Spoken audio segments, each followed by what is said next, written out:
Hello and welcome to ELO Hell, the international production house with stories to tell on another new production of PC Get Good, starring the best young players from your neighborhood. We got the game of two teams on a lifelong mission to leave a lasting impression on the expert division. A straight after come the rookies chasing another decision, but then the outcome will depend on the damage they be dishing. Sorry, I'm trying something new. Your producer for this evening is hotter than Satan. He's the master of the button and his name is Satan. On the cams and the games are Reef and Knife and Knee. They show you all the plays that you'd like to see, and in the back of the chat to take on the haters. Plush Cap and Caps Lock are the moderators. I'm the Olemancer. I'm the play-by-play, and I'll be gushing dulcet tones all throughout the game. And in the Calacaster seat next to me today is got Moxie of international fame. Hello and welcome to Get Good. I had a bit of a setup, but here we are, and we are going straight into the expert division here on Get Good as Team Nightshade take on Team Echo. Like I said, I'm the Olemancer, and with me is got Moxie. Thank you for letting me indulge in my little fantasies right there. Hi, how are you?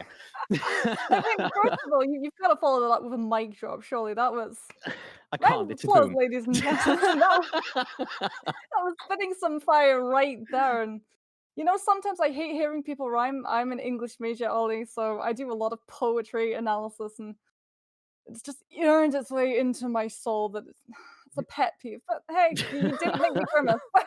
You made me that giggle.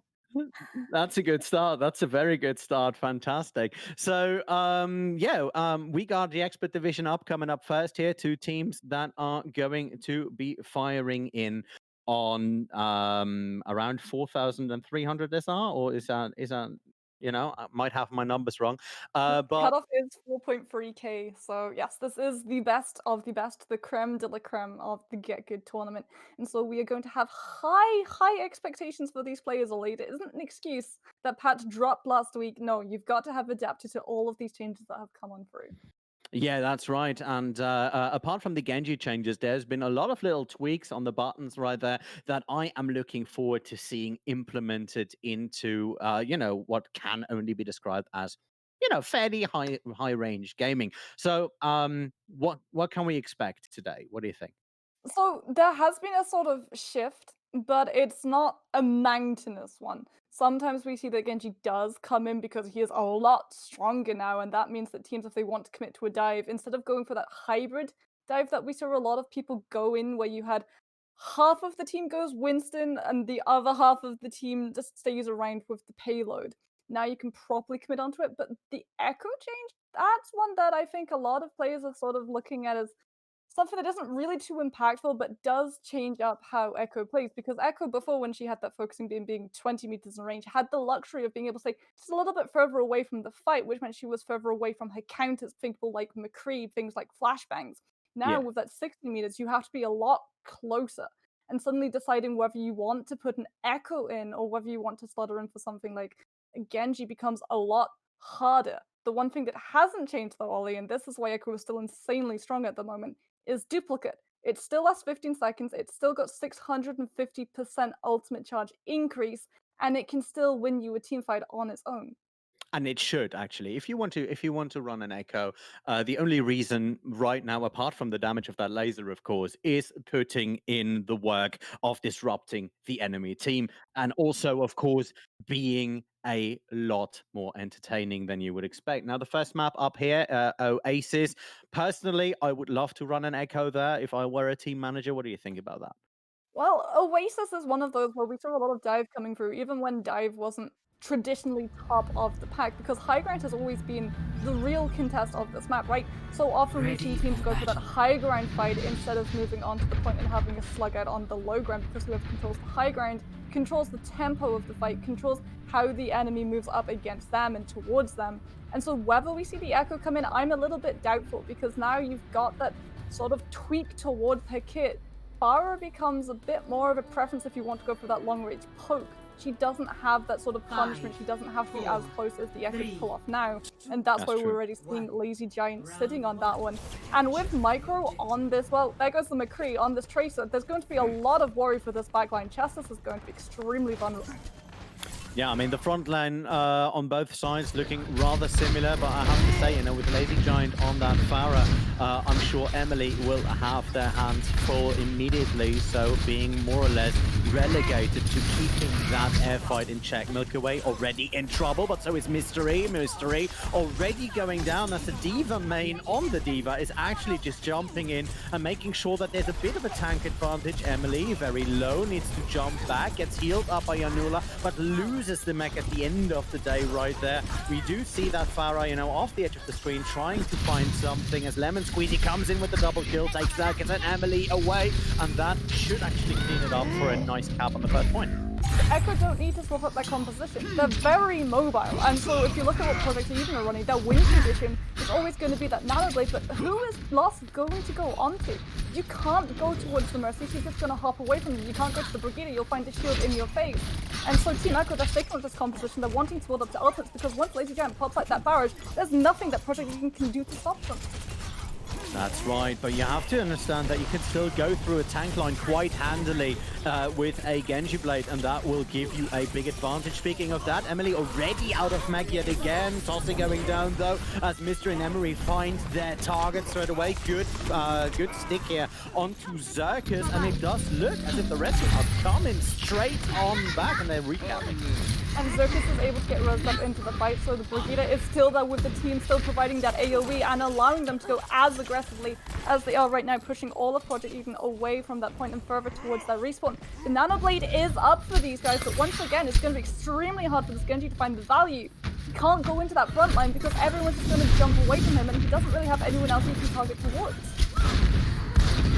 They are trying to push it back in. Lemon Squeezy waiting it out just a second before jumping in up on the high ground. And there it is. There comes the blade. Lemon Squeezy pushing it in with the Primal Rage. Toad already takes a double, takes 3 out of it at the same time. And suddenly that Genji that had some trouble finding their targets comes out of 3 out of this fight with 3 of them. It's 5 versus 1 here onto the point. It's a counter cap, and it is just 10% difference right there.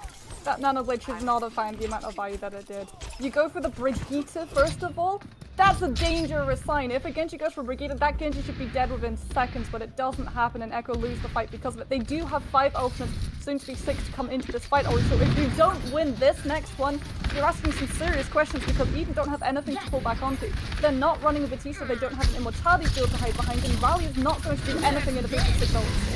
D.Va Bomb already flying up to point, doesn't find any targets here for Emily, but with a valiant opener right there, trying to get at least some room for the rest of the red team. Team Echo to fire it in. There's the barrage, finds Chesters on the sideline. Immediately though, it's followed up by D.Va main, who is doing their vocational duty and getting that Pharah out of it. Counter D.Va Bomb, finds Yanula in the backline, and now it is being pushed back by Eden. Eden just pushing it in, still the clock running for them, and it doesn't look like they're going to give up the point before hitting that 99, if at all. But they've given up all of the ults. Echo, 5 ultimates committed, nothing, finds no value. And you know what, they have a Valkyrie, but that's not going to do anything except help you try and contest this point, and Project Eden aren't even going to allow that to happen. Well, first round already secured, looked absolutely fantastic. Tossy just deciding to fire that second blade in there. You know, looking cool in the slow-mo is still a very good thing to do here, and we are going into the second round. So looking at Team Echo in the red, they need to switch it up a little bit, and they seem to be knowing that, but what would you suggest to them? I would have loved to see something like a Sombra come out. They tried to, or even a Mei. If you think about a Genji's giving you problems, a dive's giving you problems, you put extra CC on, and that dive suddenly becomes very, very reluctant to go anywhere near your team. But headed off to University, this is not a map where we see dive. This is where we see the Reinhardt, this is where we see the Zarya. This is the slug fight, the slug fest. And if you're Echo, now you have to focus on dealing with the flankers because Pasta is on the Doomfist. Dapolo is on the Reaper, which means your backline is going to be target numero uno, and that Zarya might not be enough to keep you alive.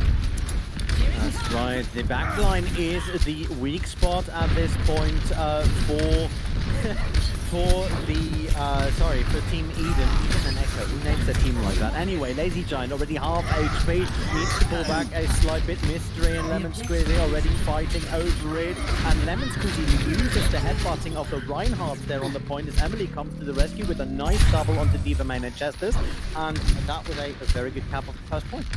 Echo all have that same condition that they're moving towards, right? You've got the Ash, you've got the McCree, everyone's grouped up together. Project Eden are a lot more split up. You've got half of the team on the front line, but you've got your other two TBS going for flanks, which means they're not there to help out your team, which means that the team can very easily get overwhelmed, and the same thing can happen now. And now Lemon Squeezy trying to put that team up. They're just scooping it in, trying to make sure that they don't lose that Fire Strike battle. Avert this mystery. Now moving in. Team Echo here needs to be on the attack. And they try. Lazy Giant with a nice double kill. There's your DPS line already going down. Echo miscalculating there. And Eden still in control of this. 40% on the clock. There is going to be a swap. Devil is onto the McCree, Tosser onto the Hanzo, but you don't have those ultimates built up. Now you've reset your ultimates, which is even worse because Echo, they've got things that they can work with. They've got a Graviton. Graviton can be combined up with a wealth of ultimates that are available for these guys. Even if you just nano or Reinhardt, then you've got all of the value, 2 ultimates and a teamfight win. Yeah, Diva Main a bit losing their aggression here in that second round after being so assertive in the first book. They don't seem to find a point up with a very good shatter block right there. But the Bob in combination with the Togelstein and the High Noon makes sure that it is still Team Echo in control. It's too much. It was far too much. That was not reserved at all. I wanted to see the Graviton and 1 ultimate coming out, not the Graviton and 3. And now if you're protecting it, may be final fight, you are going to have a Graviton of your own. And Team Echo are looking very precarious. They don't have that aggression that they have in these previous fights. That's right, and you know that shatter being blocked, being the catalyst for all these ultimates, just to force the issue, may have been a bit of overkill. Microboxing by the way with a double kill right there. Mystery jumping in, taking Diva Main out of it. Mystery with a double, nice Fire Strike. Lemon Squeezy falling it over as well. It's 5 versus 1 on 2 point. The overtime wick is ticking, and we're going into a 1-1. And Echo's mistake just got edged over because Diva Main's Graviton came out. And if Tosser had been on that Hanzo and had a Dragon Strike built up, that would have been that wiped off the face of the board. They had nothing to stand up against it. Not even the sound barrier, I don't think, would have been enough to keep you standing. And that would have allowed Project Eden a chance to build up to ultimates to cycle through. That would have been coming into a Deadeye, and Team Echo wouldn't have had anything for the next couple of fights to stand up against them. And we've seen that if you don't have anything coming into these fights, they can rapidly spiral out of your control and the map alongside it. Yeah, they did, obviously, because you saw that the blue team, Team Eden, after that first round aggression, couldn't find their footing.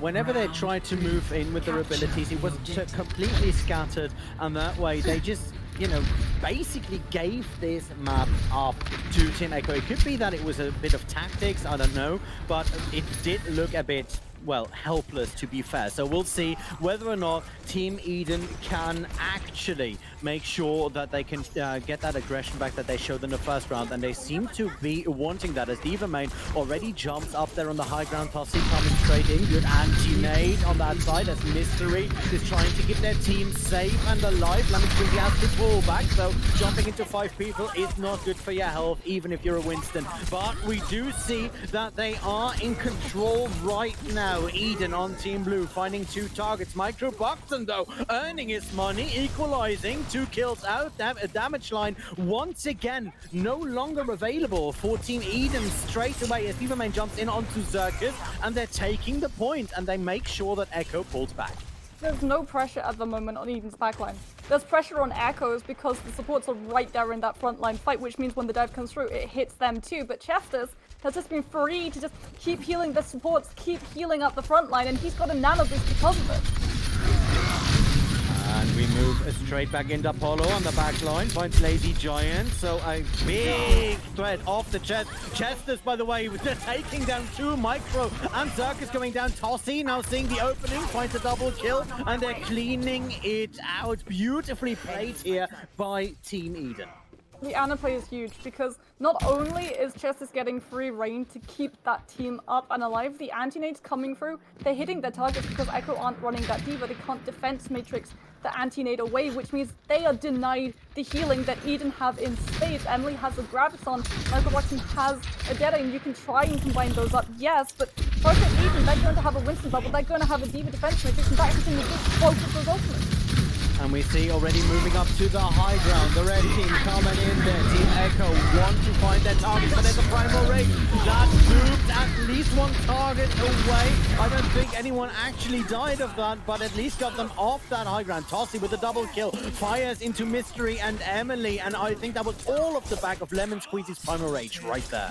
Primal Rage did its job. It separated Emily from the team. Emily, who had the Graviton, Emily, who had the win condition, and Team Echo had to hold on to it. They used the Deadeye as well, Ollie. So now they've got to invest the Graviton with something like a Bob, and Bob can be shut down if Chester stays alive with that sleep trap. And Echo, they don't have the shutdown for a Nano Blaze.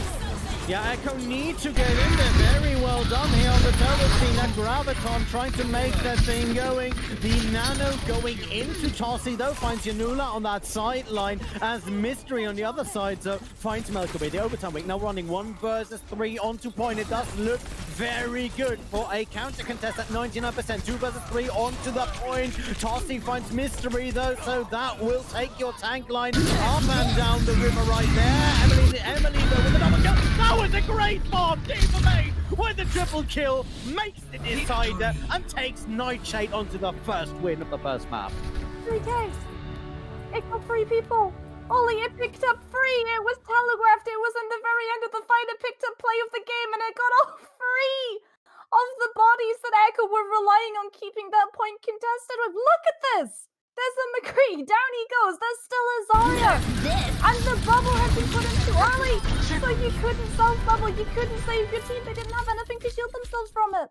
Yeah, that's true, but you have to understand that Lemon Squeezy was there pushing them towards that bomb, pushing them in the direction of that explosion, and at that point you just see the fireworks, there's the flash, and bye-bye first map. Beautifully played, nice setup. Once again, I'm not sure whether or not that was fully planned, but the way that they executed it, even though the bomb was straight up in the air, I loved it, and I am looking forward to see what the second map will bring to Team Nightshade and Team Echo right there. So Team Nightshade are very well versed in dive, it seems. Of those 3 maps that we saw, 2 of them, when they played dive, they were at their most comfortable. They knew exactly what they were doing. When Primal Rage comes out and the Zarya with the Graviton gets booped away from the team, not off the map, but far enough away from them that they couldn't invest that ultimate, that was huge. When we saw the Diva Bomb come out, when we saw the Nano Blades come out, they didn't get shut down. Ollie and the anti-nades every single time coming out from Chestis, every single one of them found value. Every single one of them connected with the front line for Echo, separated the Reinhardt, meant that he didn't have that survivability, that sustainability. And every single time we saw an anti-nade come through, the dive immediately followed up after. And I think if your Team Echo, you tried to mirror the dive. You've tried to go for the Reinhardt. Sorry. What you need to do is really hard counter these mobile heroes. You need to put a Diva in, and that should deny the Ana all of the value that she's been finding, because Chestis is hitting nanos left, right, and center because each of these anti-nades are connecting. If you deny the anti-nades, you deny a huge part of Chestis's kit, and the Ana becomes a lot more vulnerable and a lot less valuable. Then you have to deal with that DPS lineup. Right? So you've got that Genji. You've got that Genji being a problem against a Brigitte and a McCree, and that should not be happening. Now you need to put a Mei in. Now you need to get that primary fire CC, and not only that, the Blizzard. Well, I have to say something though for Team Echo. I mean, specifically the DPS on that side. Micro and Lazy Giant, specifically when they played the Ashe and the McCree, were classes above whatever Tossie and Apollo were doing 90% of the time. I mean, you see Tossie and Apollo finding their targets, obviously, hitting their ultimates. Obviously, Tossie, great Genji, gotta say that, that was fine. But overall, Lazy Giant and Micro wiped the floor with the enemy DPS line. And that is just a difference in class straight away. Now, the downside there is that Team Echo has no reliance on a front line. Lemon Squeezy and Diva Main, that's a tank difference right there, at least from what we've seen so far. Absolutely. You need to shut that Winston down.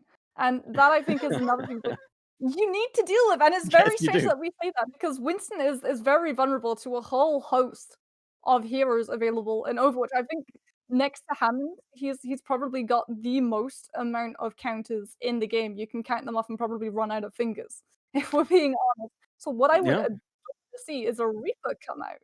Because you talk about how Team Echo has a very good DPS lineup, and we've seen them be very strong on that McCree, very strong on that Ashe, even to the point where it forced Eden off that dive and towards the Hanzo, towards the McCree themselves. Put the Reaper in. Have one of them go into that back line, just busy up any of Project Eden's team so that they don't have that confidence, that aggression unparalleled that allows them to get away with murder and tears Team Echo apart from the inside out. Well, that is one point of it, but we did see that Reaper on University, and I'm not sure whether or not it was that much of a heavy hitter, but they won University versus that tank line, and they did so handily. Now, whether or not that was, their opponent's ultimate usage at the end of the day, or their lack of ultimates rather, versus their own very aggressive setup, fighting in that choke.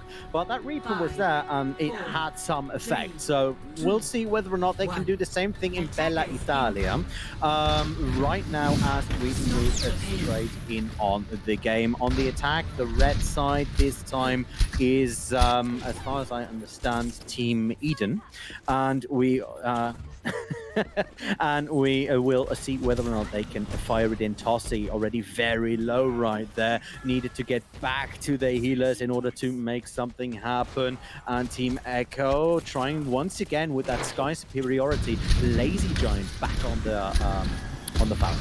I'm worried about Micro. That's the second time that would have been below 50% HP, and Widow was very susceptible to dive, and you don't have the resources to keep her alive. You've got the Mercy that's constantly going to be up with the Pharah. Zerkis is going to be pulling double duty, keeping that backline and the front line available. That means not vulnerable. Ooh, speaking of the front line, you do see Lemon Squeezy and Diva Main very low there for a second. On the other side, though, Tossie finds their target, gets that Widowmaker away from, from whatever angle they were holding at that point. Nice charge there from Mystery on to Lemon Squeezy. Was able to jump out of there, but Tossie coming in from the sideline. Diva Main there with their help, and it is a lot of pressure that you have to set up here if you want to be able to countercap this, because this payload is running. Widow gets put in to counter another Widow or to deal with DPS, does not get put in to counter dive, because all that does is allow dive a target to move on, and it's meant that Nanoblade is available to Project Eden.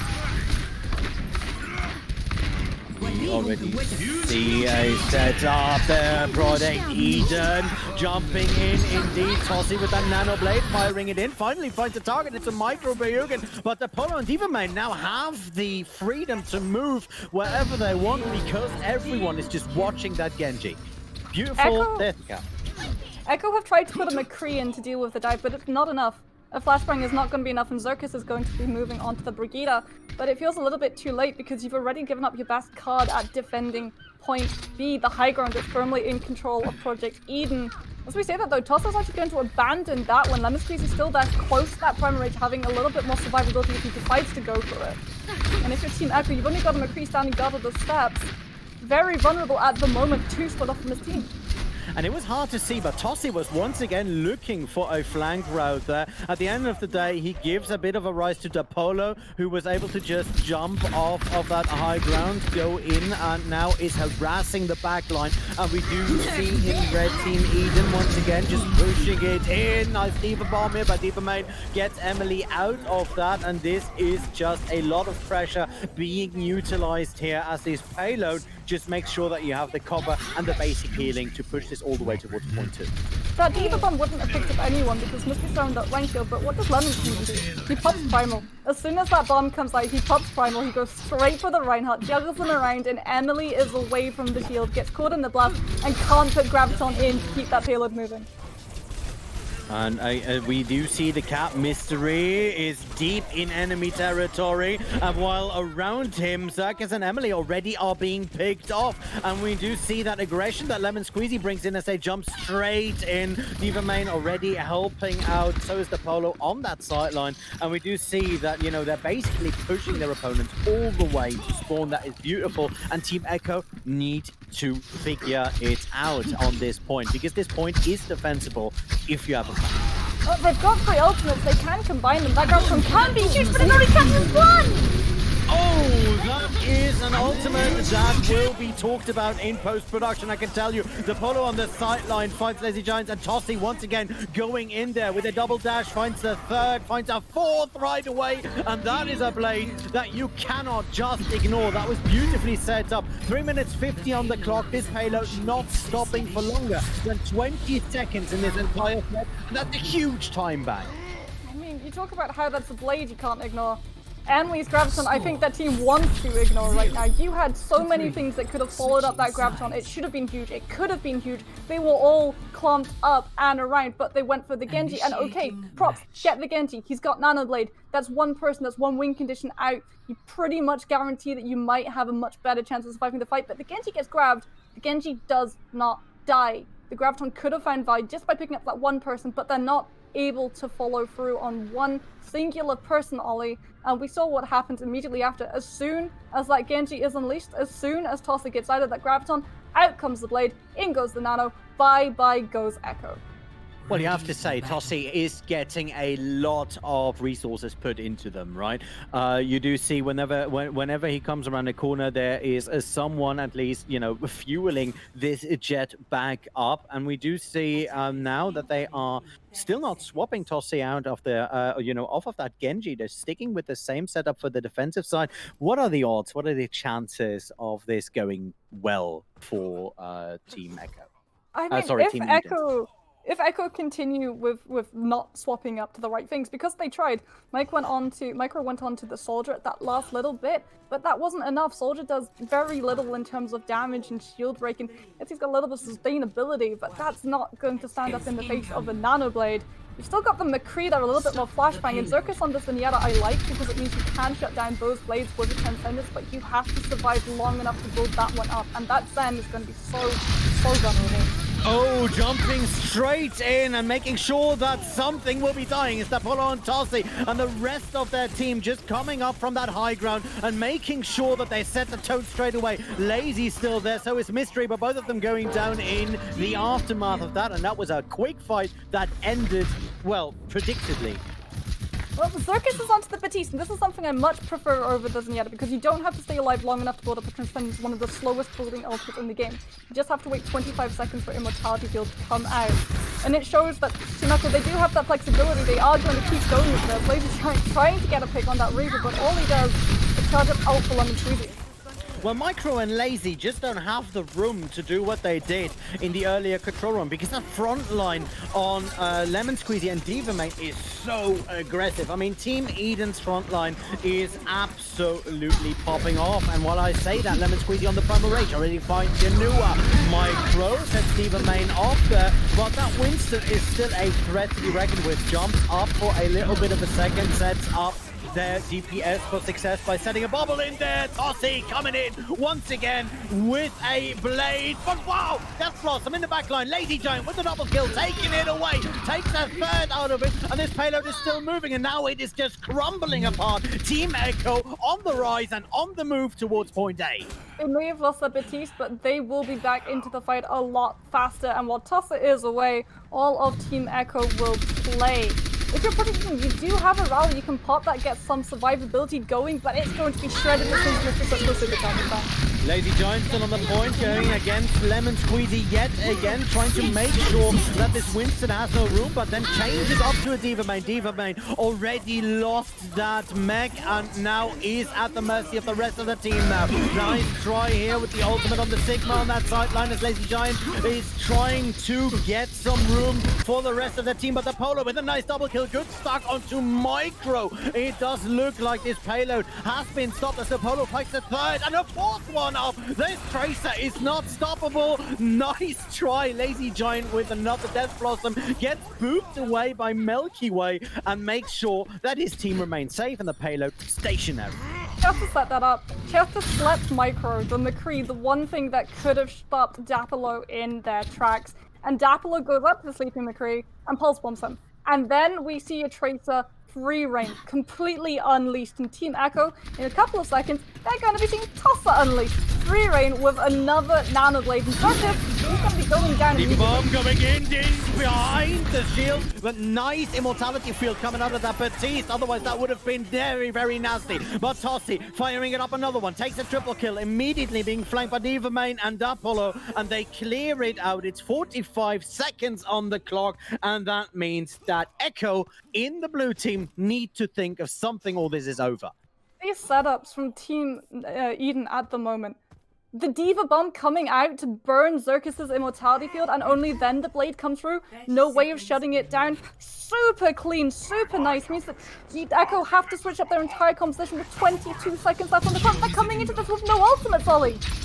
The Polo hiding in the back a little bit, has that sticky bomb, is looking for a target, but has been found out by both Emily and Yanula, who are not going to be bothered by a Tracer anytime soon. They tried to push something in there that did not work at the end of the day. Now the rally is coming out there from Milky Way. In control still is Team Eden. Team Nightshade Eden are still trying to make something happen as the overtime week is running. Emily pushing it in there together with Mystery, who has swapped to their own Winston right now, and it does look like they can make something happen, at least make that payload moving again with just Diva Main still in the vicinity, but also they had to pull back for a bit. Diva Main still got that bomb though. Ollie, I'm remembering that first map of Oasis. Not going to be happening. They managed to get the mech away from the off-tank. No nuke going to be stopping Echo shenanigans right now. And they do have a blade. If you can wait a little bit longer, Xerxes will have that nano boost to give it a little bit of an extra oomph. In Project Eden, they're not running that Batiste. They don't have anything that can really deal with that one outside of Diva Main popping that Q button and just putting that one ultimate into denying Lazy Giant's existence. Well, we have seen we have seen them in the red, you know, Team Eden getting themselves in and out of trouble a couple of times. There's a Diva Bomb coming in on the back line yet again. Very good bubble here by Mystery, making sure that the damage is somewhat mitigated. But Micro comes up on that high ground, makes sure that there's a little bit of damage out of there. Tossi, once again, jumping in, has the blade, finds two, finds three at that setup. And Tossi is just making sashimi over there, and you do see that Team Echo has, you know, nothing to put against that. But Project Eden, they threw a lot into that last fight because that Diva Bomb didn't pick up anything. It forced them to commit a Nano Blade into it. Now you've got Primal perhaps, a Tracer Bomb for sure, but Team Echo, they're coming in with Nano Blade, with 5 ultimates, so you can have that Nano Blade go through. You can pop something like Primal or a Diva Bomb. Guarantees you to pick up kills because you need to win the fight. You've got 1 minute, that blood needs to stop moving. Well, it's 1 minute to go. You know, the time bank on the other side is huge. If they actually get into another setup, Diva Bomb doesn't find any targets. Tossi, though, finds 2 as the Polo sticks onto Lazy Giant, who still has that blade ready and handy and still hasn't used it. They played far too passively. Echo, they had all of the tools. They should have gone aggressively. They should have initiated, but they wait. And Dapolo takes their win condition off the board before they can properly use it. And now you've got to put it in with 38 seconds to spare. And there we go. Now finally the blade is coming in, but there's the Diva Bomb. Lazy Giants finds Chester's on the sideline. Lazy Giants with a double has the back line already on the back. That's what it's called that way. Yanula bashes away Dapolo, and this payload still moving, 20 seconds on the clock, but they should be able to cap point 2 unless there is a major upset right away. Nano Blade available for Project Eden only. That could be the upset. And there we go, though. Tossi jumping in there yet again with a double, with a triple. Takes 3 down right away. Just keeping that blade sharp. And that Genji is crazy right now. Lazy Giant finally shuts it down. The overtime wick is still running. And Lazy Giant and Emily, no healers. It's 3 versus 1 now. As Lazy Giant finally goes down. It's just Emily jumping in on the other side. Mystery, though, trying to extend that setup. Coming in with a Lucio with Circus. Overtime wick still running. As Microbox and Janula both kick the bucket right there, and they finally get Circus out of that as well. Emily trying to get closer to that payload, unable to do that because the Brigitte just pushed it away. Team Nightshade, beautifully played, and this Rialto was a very telltale story, I'd say, right, Moxie? I just want to see who gets play of the game. It's gotta be. There we go. Tussa getting play of the game with what should be a Nanoblade. If it's not the final fight Nanoblade, it's still a really nice one. The fact that you initiated with a Nanoblade, Lazy Giant couldn't put his blade in because Circus hadn't yet pulled up that Nanoblade. You don't want to dry blade into a Brigitte, especially a Brigitte who's approaching rally. You don't know if she's got that one up, and it's such a huge risk Yeah. throw away such a large win condition. But what I really want to draw your attention to, Ollie, is that final fight. It's that final Nanoblade, that final nail in Echo's coffin, because Mystery had the primal. Mystery was playing away from the team. The main tank was trying to keep Nightshade's backline occupied so that they can't put all of their healing resources into keeping that overtime contest properly going. But what that means is you're denied the presence of someone who can juggle a nanoblading Genji away, and Yeah. you leave your team at a mercy of a Genji that we've seen will Yeah. pop off within moments and take 2, 3 people out of a fight in an instant.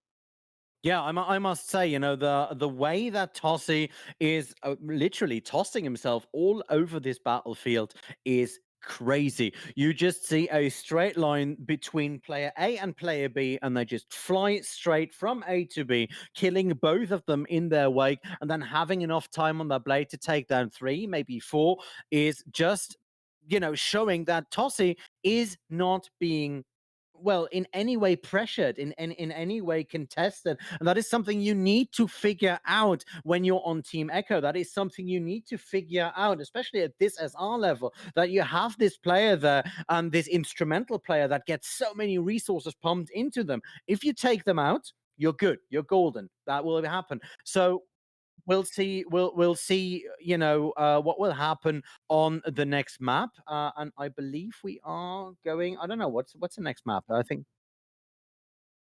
King's Row, but we're not going to be headed there quite yet, Ollie. It takes a while, to move from all of these places of the world, and well, I'm pretty sure the airports aren't yet open, so we'll be coming right back after we've checked out. And we are back here at the GitGud PC Europe for today. We have Team Echo fighting Team Nightshade Project Eden in what is shaping up to be a very interesting match. And that is mainly due to a couple of decisions that these teams are making. One of them, the biggest one, of course, is the decision that you need to make in regards to the Genji on the wall, if you want. Tossi has just absolutely been flying all over the place. And when you are Team Echo, you need to find a way to deal with that. Moxie, you being the expert, you know how to deal with them. Please enlighten me on that. So let me introduce you to the wonderful world of failsafes. If a Genji is just burning up your backline, and we've seen that they really do, Nightshade force all of this pressure onto the pities, onto poor Zerkas, who is probably tearing his hair out right about now, because every single time he gets pressured, he has to put that immortality field down. And the immortality field has a really hefty punishing cooldown of 25 seconds. So as soon as the immortality field goes down, and as soon as it goes away, out comes the Genji Blade, and there is nothing Echo can do against it. Because a Brick Shield, we've seen it, it's just not enough to shut this guy down. So what you need to do is put in something like a Lucio. They tried to go with the Zenyatta, it didn't work because Zen is immobile. He's very vulnerable. He's very Yeah. susceptible to being jumped upon and shut down very, very quickly, because he works when it's that long range fight. As soon as it gets close up, it becomes very scary. Lucio is the complete opposite. He gets to run circles around Genji, and you can have Zerkus putting in these immortality fields to save your team from a diva bomb. And as soon as the immortality field comes down, you see that Genji blade going, bam! Out comes the Silent Barrier, and that blade, well, it's still going to pick up kills, it's still going to slice through that extra health, but it's going to give you the time. And that's something that Echo have not had Yeah. every single time It that these blades have come out, because we've seen this guy tells that he uses these people as stepping stones. In goes one kill, then a second, then a third, because those dash resets every single time. Zig, zag, zig, zag, zig, zag, team kill. If you've got a Lucio, you'll have that extra HP, you'll have that time to take a step back yeah. and shut the It Genji down. it effectively gives your DPS a chance to respond to whatever is happening, especially if what is happening all around you, because you don't know at any given time where that Genji is. Because as soon as he hits that speed button, it's going straight and hard through the entire team. And you are standing there as a McCree just wondering where the hell you're supposed to aim your gun at. And that is something that everyone who has ever played DPS knows that. So with that Lucio, I suppose you're right. It gives you, well, the time buffer you need to actually react to the Genji's blade, but I don't think that's enough. We are looking at a very specific setup where we have all these ultimates ready, where we have all these these tools to play with. Um, in the regular fight, where Tossie just jumps in, cuts a couple of shuriken, then flies with his blade through, and then disappears somewhere up in the ether, you need something to do that. And how would you respond with that? How would you respond to a Genji before the blade? So everyone hates it. Everyone hates to play again. Crowd control. It's both the worst and best way to shut down any person who just relies on mobility. Doomfists, Reapers, Genjis, they all fall under the same thing, even Tracers, to a point. Something like Torbjorn, you can just put a turret down and that will be a massive big old deterrent. The problem is Torbjorn turret, and I know you love to see them personally, Ollie, they can be Yes, shut I down do. in a couple of seconds if you don't protect them well enough. Another way that you can go about it is putting in that Mei, having that primary fire CC. I know you were talking in the break of getting a couple more stuns into the mix, and I think if you're Echo, the argument is, do you really want to change up your composition to counter one person, one play? But when this In one this play is case, the reason why you've lost all of these fights, all of these matches, yeah, you kind of need to deal with it. yeah, I mean, in this case, you have to. In this case, you have to switch it up because you know that your tank line is good. You know that your DPS line basically is very good. You know your supports are reliable, especially at this level of play. So now it comes down to these little decisions, to these little counterplays, and unless you switch it up entirely, so that Tossie is forced not to play the Genji but play something else, and then the entire dive counter dive thing dance that these teams have been playing completely gets upset, and both teams have to reassess the entire situation. That's the high level of play, and that is the type of level of play that we're looking at here in the expert division, I would say. I mean, what I would love to see is the tank lineup getting in on the action, because we talk about CC that DPS can provide and how the supports can switch it up.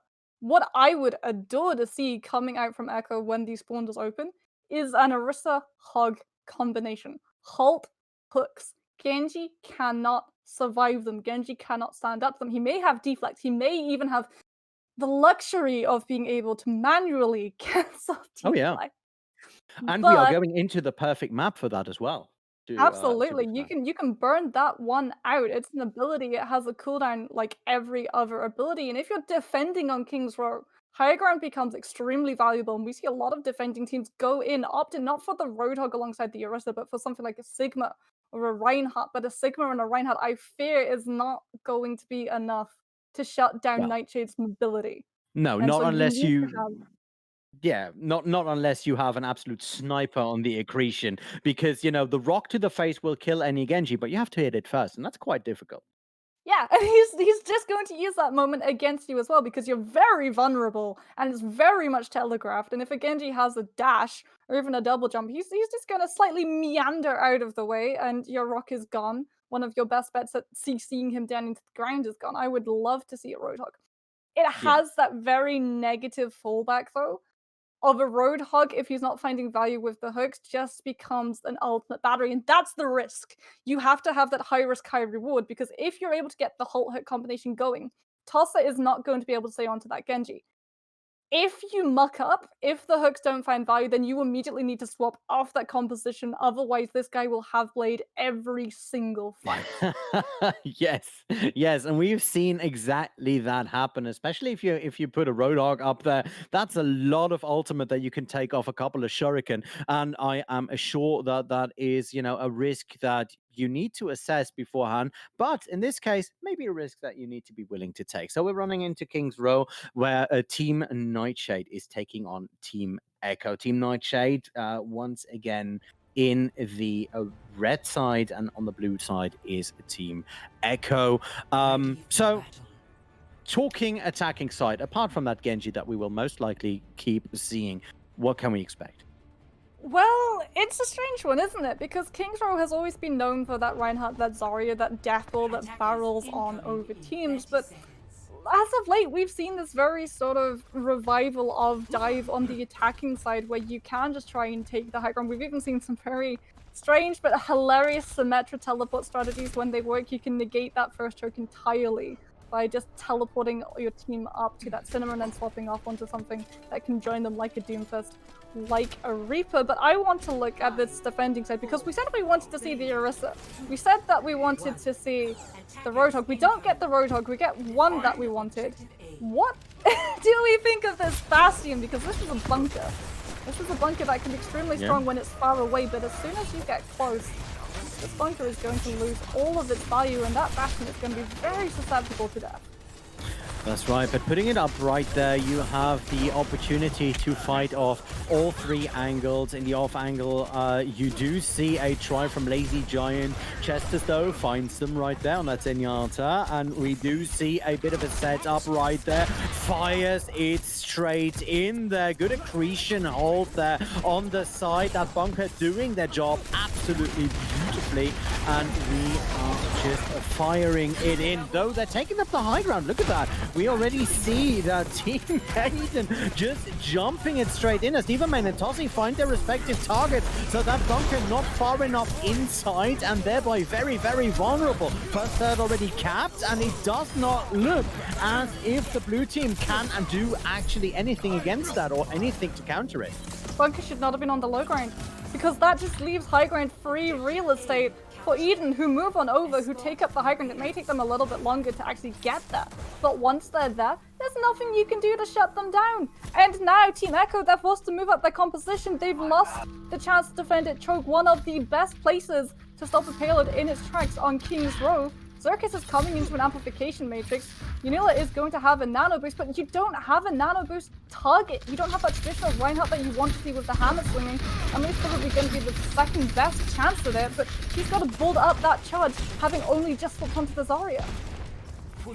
Team Eden are just trying to make something happen as they have the Lamborghini out on the streets here, going into the chicane, trying to make sure that Mystery has no time to set up. They immediately get that shield down, and it is Divaman on that Sigma, making a lot of space straight away. There's the Transcendence, moving it straight in. The Baptiste, the Sigma ultimate, moving it in, and the Polo is firing in the bomb, making sure that there is no more DPS to counter that setup, and they are handily moving it towards the second cap point.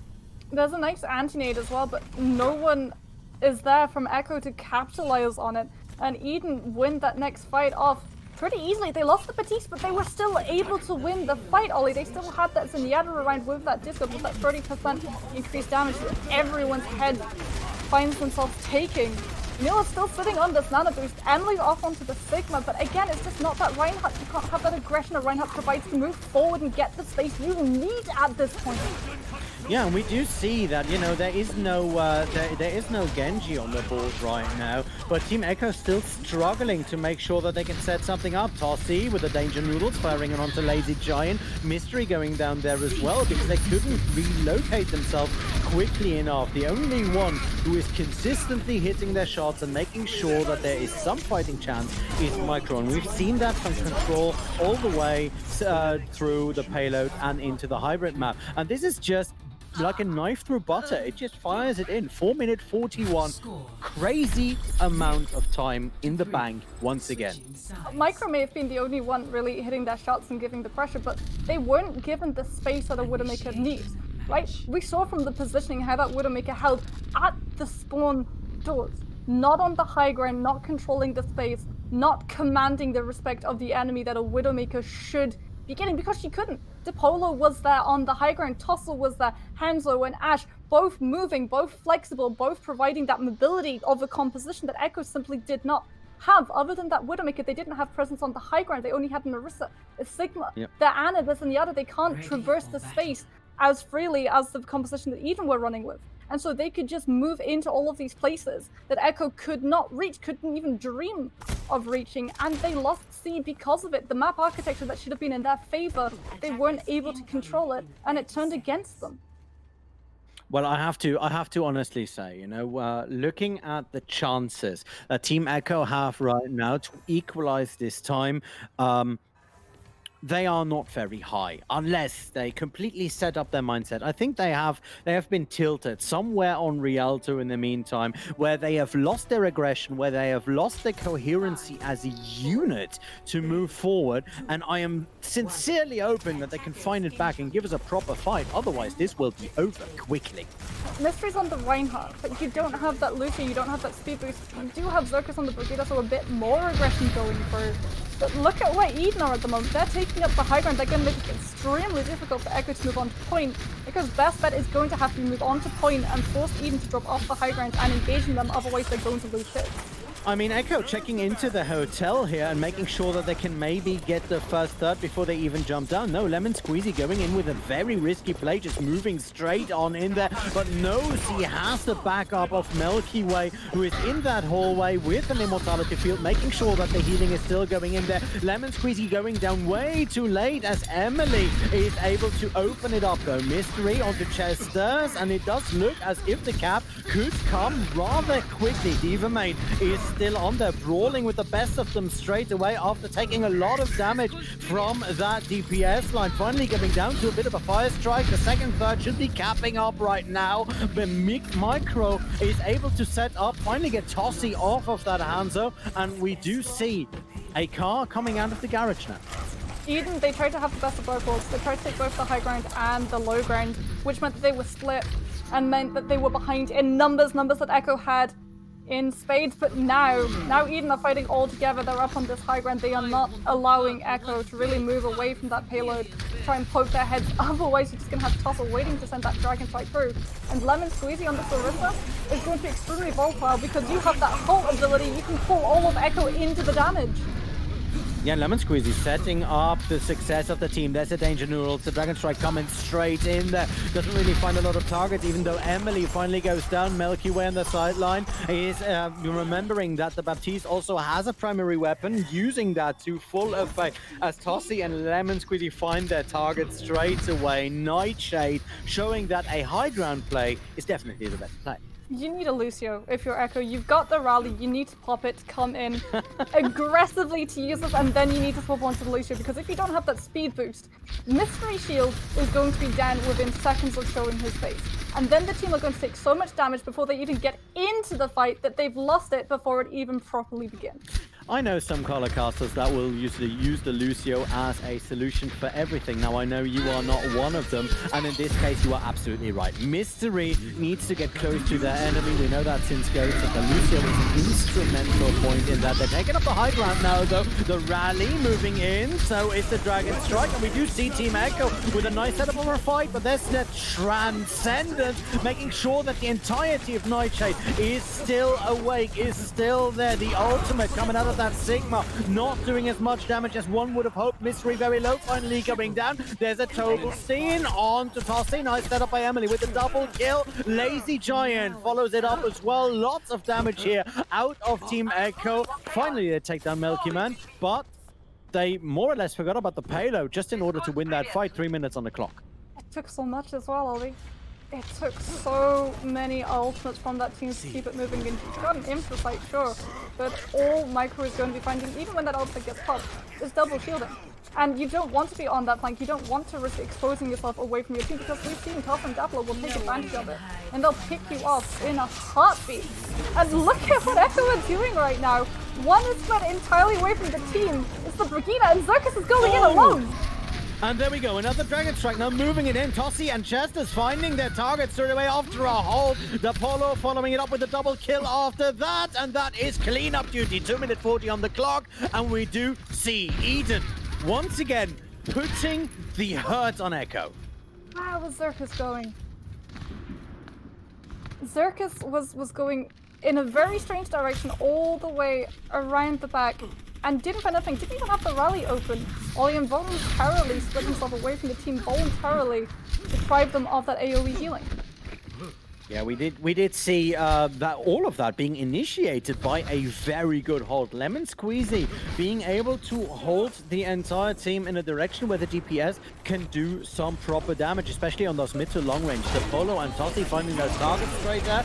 Beautifully set up after that hold by Lemon Squeezy. Lemon Squeezy, by the way, now is purple, is in the immortality zone, eats Lazy Giant's ultimate, and actually lives through it for a while until Emily comes from the side, takes it down. Lazy Giant with the Storm Arrow tries to get it up against Tossie, and we do see that Team Echo don't want to actually lose this. They're beautifully setting it in, but you know, Eden, once again, just making sure that at least for now this payload stays still. Look at that positioning of the Polo. Look at that time bank, Ollie. 1 minute 24 seconds for Echo to find this payload, moving on to be in Chester's sitting there with that Transcends Diva main, with that aggression, that Sigma Flux, survivability, the ultimate, but Echo wishes they had it for the moment. They've got a Shatter, they've got a Nano Boost. Shatter has to be absolutely future points. The team, they're not going to see him. And the Shatter actually comes in but doesn't find a single target. Most of them still on the high ground. They were trying to get Tossie out of there. They're just basically using it for a second just to make themselves some space. But that is the only thing that will set up. It did help Emily go behind, go into that bit of high ground and make sure that they have some room to move on the side of Team Echo. But Team Eden, well, getting faced only minorly by that Shatter in and of itself. I mean, it's enough though. They managed to get that payload moving, they bought the space, they forced Eden away, and now they've got a Graviton, they've got a win condition, they need to take just a little bit longer. Lazy Giant will have a Dragon Strike, and Chester's Transcends. If you can burn it out before that one comes through, should guarantee you picks. Ooh. We want to once again see nice ultimate about Tossie, immediately moving it up to the side, splitting the team and then taking out Janula. Team Echo now without the main healer, trying to push it in. Micro winning the Widow fight though against the Polo, might actually open it up, and so does that ultimate coming in from Lazy Giant. They're still trying it, but their main tank down just as well. Lazy Giant trying to make sure that it can equalize it. Circus on the sideline onto Chester, and it does look as if they can still contest this out for a while as Diva Main finally goes down. They equalize it up. 1 minute 17 versus 4 minutes and 41 seconds. That's a long time. It's a mammoth task. It is an absolutely monumentous task for Echo to pull off, Ollie. 1 minute 17 in the face of 441. I don't like their chances. They have about 2 good fights to properly get going, to build up ultimates, to find a presence on that point, because they need to unlock that point. If they don't get ticks, if that payload doesn't start moving, their chances, they look even more dire. Well, I have to say though, even though the chances don't look very well, Echo in that last round, a couple of times you have seen that they were able to get that team coherence back, to get that aggression back, and I want to see that as we flip it over. However, before we do that, we are running into a bit of a technical pause right here. One of the teams seems to have a bit of a hiccup, and we will be right back when the action continues. Oh, hi. Didn't see you there. No, technical pause has been cancelled. We are looking at the second heat up on the King's Row. We have seen a very exciting first round. Well, very exciting as soon as the point flipped after the first bit. We have seen Team Eden going in and just going like a knife through butter. I've said that before. It was absolutely crazy. 4-minute 41 at the end time. They had no opposition from Team Echo. Team Echo, after great opposition, still managed to finish it. 1 minute 17 on the clock, and they have a Titan's task ahead of them in order to make that happen. Now, with me, of course, ladies and gentlemen, is got Moxie, who will tell us exactly how Team Echo can dig themselves out of that foxhole that they have buried themselves into. Lucio.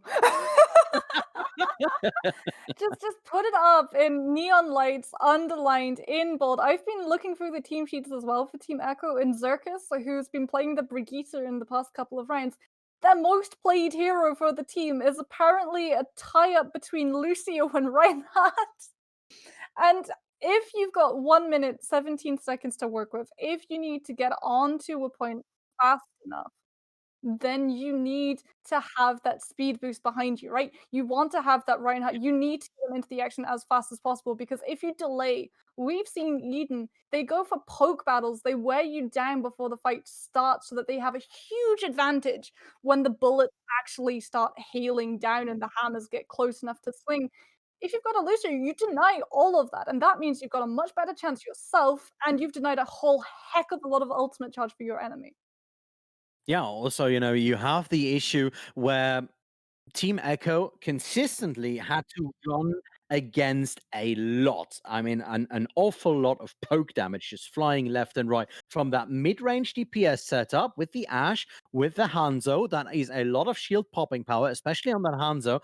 And then you also have an Orisa standing there, just firing pellet after pellet after pellet into that shield, and you can't get close at that point. You can't dive into that because, whatever dives into that will die in nanoseconds, to be perfectly honest. So you have to get your beefiness up to the front. So I would agree with you on that setup. But what happens if you have a, team that does not seem to be liking to play the Lucio, like we've seen on Team Echo? Is there another option? Well, you've got to then stick with the Brigitte because that gives just a little bit more cushioning to your front line, and not only that, it guarantees that your backline has a much better chance at survival. Lucio has that disengage tool. Brigitte, she just bashes. The field comes out, the shield comes out, and everything in the vicinity gets whacked around and sent packing within, well, nanoseconds, funnily enough. That's right, and we are going back into the game right now as the pause timer is running out. Once again, we have on the roster right here, Team Echo versus Project Eden, Team Nightshade, with Nightshade running it up 2-0 and a very big advantage here on King's Row. So we've talked about what Team Echo can do. We've talked about what Team Eden has done so far. Let's talk about what they are actually doing. Let's look at the defensive setup that Nightshade are bringing to the table right now. Oh, this is nasty. This is traditional King's Row. Back in the heyday when Overwatch had first come out and you had a Mei, you had a McCree.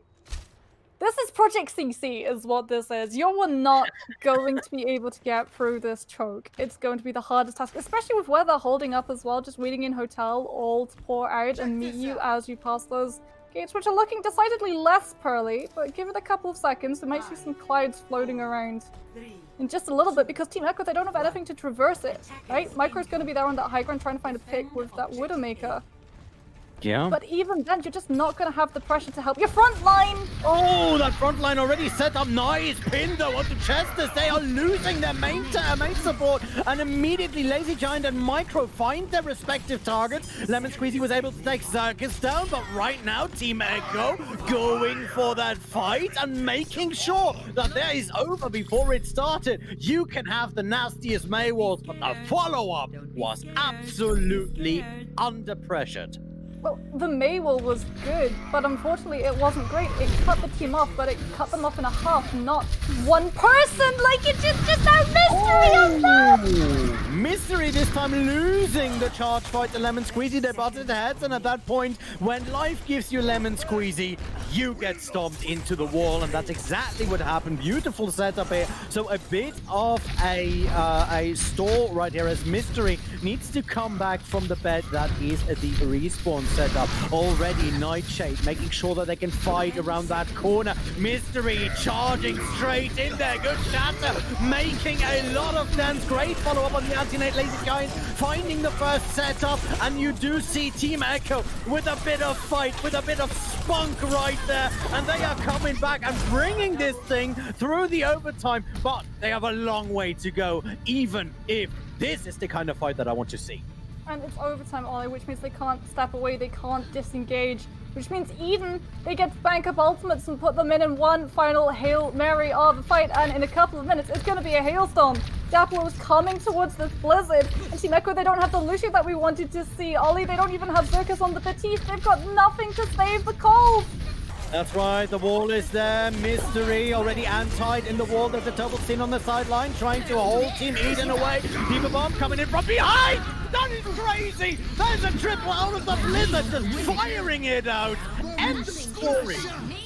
Nothing would have saved you from the onslaught of ultimates. Even if you'd had a Transcendence, even if you'd had a Sign Bar, I don't think even an Immortality field would have been able to bail you out at that point. The only way you would have been able to win that fight was if you picked off the Mei before she got in to put the Blizzard down. Maybe even if you'd had a Diva, because the Diva would at least have kept the Mei in check, right? You don't want to throw a Blizzard down onto the ground until you see that Diva get popped out of her mech, until you see Defense Matrix has been denied.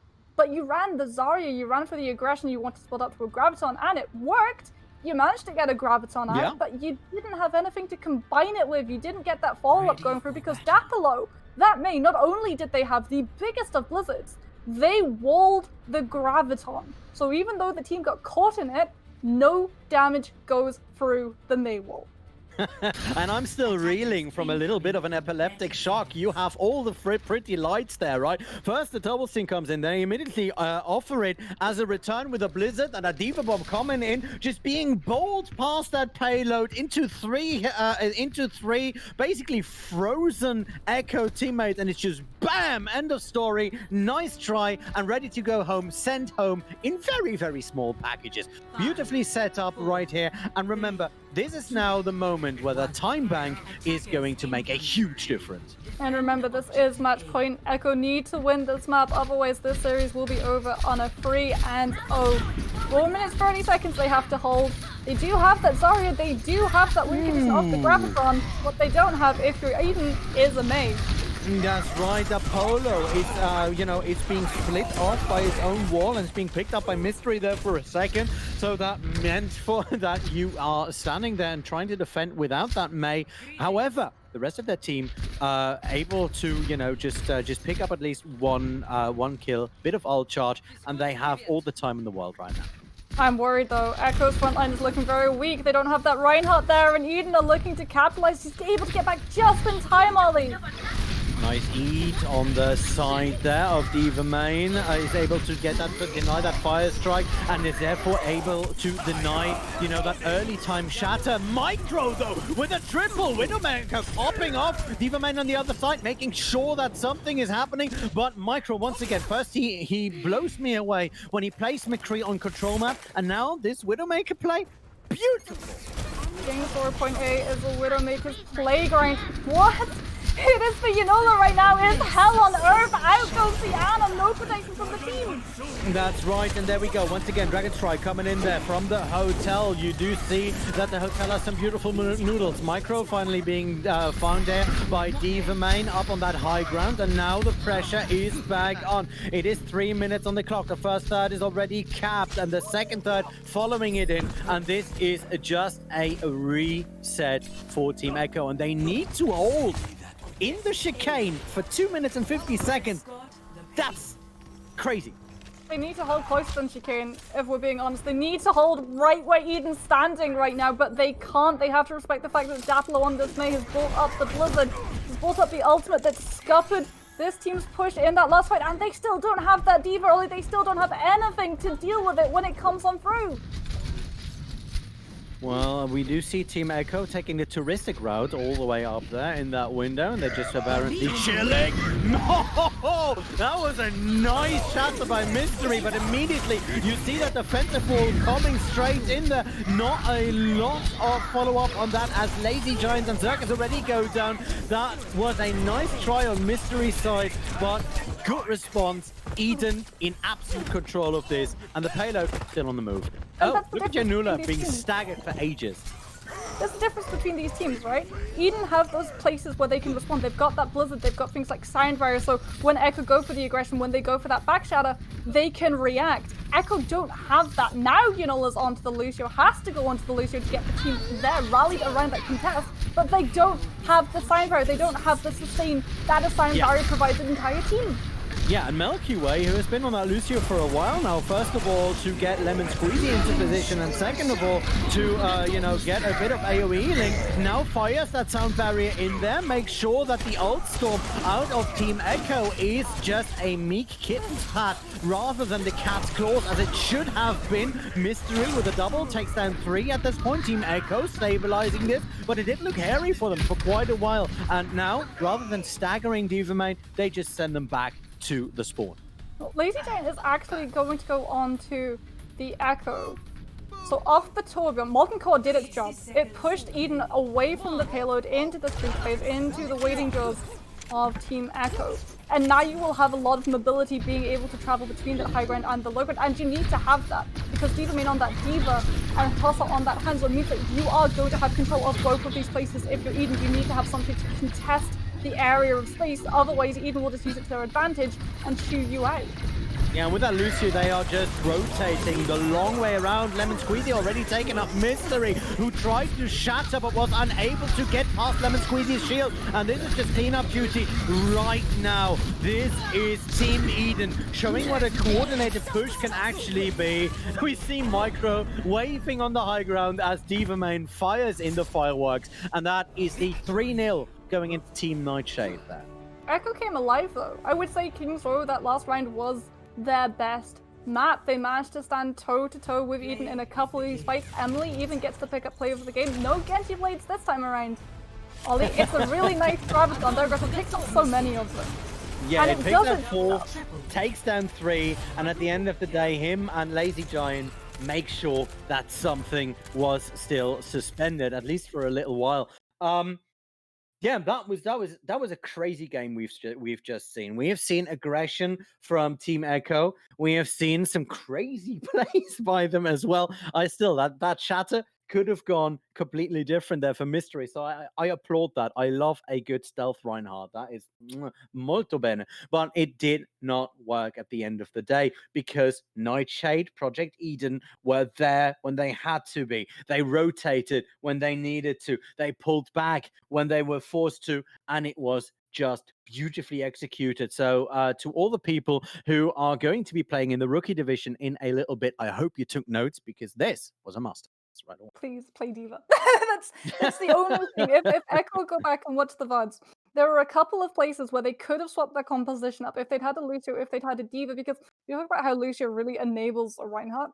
What Diva does is hamstrings the enemy. Think of all of the ultimates that Nightshade threw out to just immediately stop Echo in their tracks. Blizzard, Gravitons, all of these things you can just stop by having a Diva in your possession. Even a Dragon Strike can get True. eaten. And so if you'd had a Diva, there would have been a little bit more pressure onto using those ultimates at the right moment rather than just chucking them in willy-nilly, knowing that you're going to get value, knowing that they're still going to connect. And if you were Echo, you could have really pushed that far, threatened that defense matrix as a sort of guillotine hanging over your team, the other team's heads, so Yeah. that they start making mistakes and mucking up. And those are the moments you can properly take advantage of. On the other side, trying to play an Echo into that DPS lineup, I'm nervous, and I'm not even playing at that point. The idea is good, but you need to have the pressure of your front line moving on to the enemy DPS at all times, because otherwise that Echo is just going to get picked off. I'm sorry, because that is a massive hitbox, and it's going to be very hard for that Echo to even build the ult charge needed in order to disrupt that. So, so far for the expert division, I've had fun. A lot of fun actually, but the fun will not stop right here because next up we're going into the rookie division, and I, for one, cannot wait to see the craziness that is the lower SR kind of play. I usually just do open division, tier two kind of stuff, so I miss those games where anything and everything can happen, and it already puts a smile on my face as I think about it. So, Moxie, tell us what kind of teams are we going to be expecting? Then we take a bit of a break, and then we'll be straight back with you. Moxie, what are we going to look at in a minute? Weirdness and wackiness. That's just rookie division in a nutshell. It's a beautiful, wondrous thing to see as teams come in with that sort of individual, unique look at how they want competitions to run, and we see some really strange but absolutely bedazzling plays coming out. It's probably one of those more memorable SRs of Elo Hell. I know that a couple of plays from rookie games have really stuck in my head for a couple of months, and you really don't want to miss it. That's right. So, join us in just a couple of minutes. Get yourself a drink, get yourself something to snack because you are going to need it because someone needs to throw some popcorn when these teams pop off. And we will be right back with you.